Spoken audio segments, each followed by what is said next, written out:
নমস্কাৰ বন্ধুসকল এইখিনিতে মই দুটামান কথা ক'ব ওলাইছোঁ বাঁহী বজোৱাটো মোৰ এটা খুবেই ভাল লক্ষণ মই বাঁহী বজাই খুব ভাল পাওঁ 2002 চনত মই যেতিয়া গুৱাহাটী টকৰবাৰীত মই এটা এজেন্সিত কাম কৰি আছিলোঁ তেতিয়া মোৰ লগত মোৰ বন্ধু এজন আছিলে বন্ধুজনৰ নাম হৈছে পংকজ শৰ্মাই তেওঁ তাতে সিকিউৰিটি কৰিছিল আৰু তেওঁ খুব ধুনীয়া বাঁহী বজাইছিল আৰু এনেকুৱা ধুনীয়া বাঁহী বজাইছিল মই ওচৰতে শুনি মানে তেওঁৰ লগত গোটেই দিনটোৱে মই কটাইছিলোঁ আৰু এই বাঁহী বজোৱাৰ প্ৰেৰণাটো মই তেওঁৰ পৰা শিকিছিলোঁ সদ্যহতে মই তেওঁৰে বাঁহীটো লৈ ওপৰৰ বিল্ডিঙৰ ওপৰত ছাতৰ ওপৰত গৈ পেলাই এনেই কিবা শিকি আছিলোঁ শিকি থাকোঁতে তাৰ পৰা মই অলপ লাহে মানে কি মই আঙুলিৰ স্কেলকেইটা মই মিলাব পাৰিছোঁ তাৰপিছত এতিয়াও মই সম্পূৰ্ণ এজন ভাল বাঁহীবাদক নহয় মই মোৰ বোধৰে মই ভাবোঁ আৰু এইটো কাৰণে নহয় কাৰণ তাৰমানে মই কোনো ক্লাছিকেল ট্ৰেইনিং লোৱা নাই কোনো ওস্তাদৰ ওচৰত মই শিকিব যোৱা নাই মই যিখিনি শিকিছোঁ নিজে শিকিছোঁ আৰু নিজৰ প্ৰেক্টিকেল মতে শিকিছোঁ ইয়াৰ পিছত মই 2-3 বছৰ মই বাঁহী বজোৱা বাদ দিছিলোঁ তাৰপিছত লাষ্ট মই 2018ত মই ওৰাঙৰ এখন চাহ বাগিচা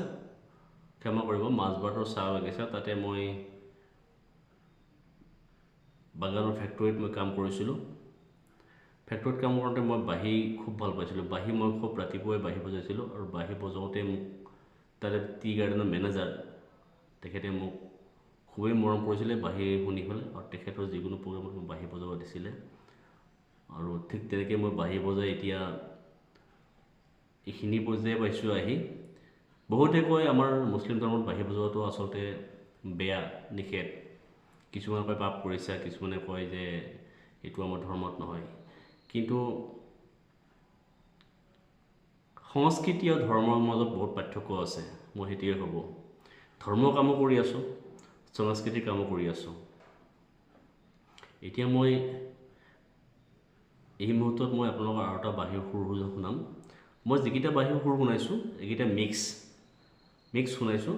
মই এতিয়া এটা অসমীয়া পুৰণি অসমীয়া গীতৰ এটা সুৰ শুনাইছোঁ আপোনালোকক নিশ্চয় শুনি ভাল পাব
ক্ষমা কৰিব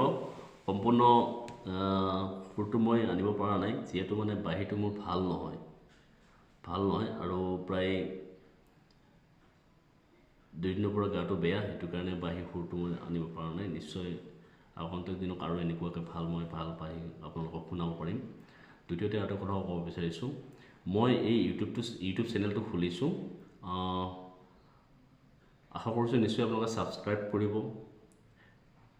লাইক কৰিব কমেণ্ট কৰিব শ্বেয়াৰ কৰিব আৰু লগতে বেল আইকনটো দবাই দিব নাপাহৰিব ধন্যবাদ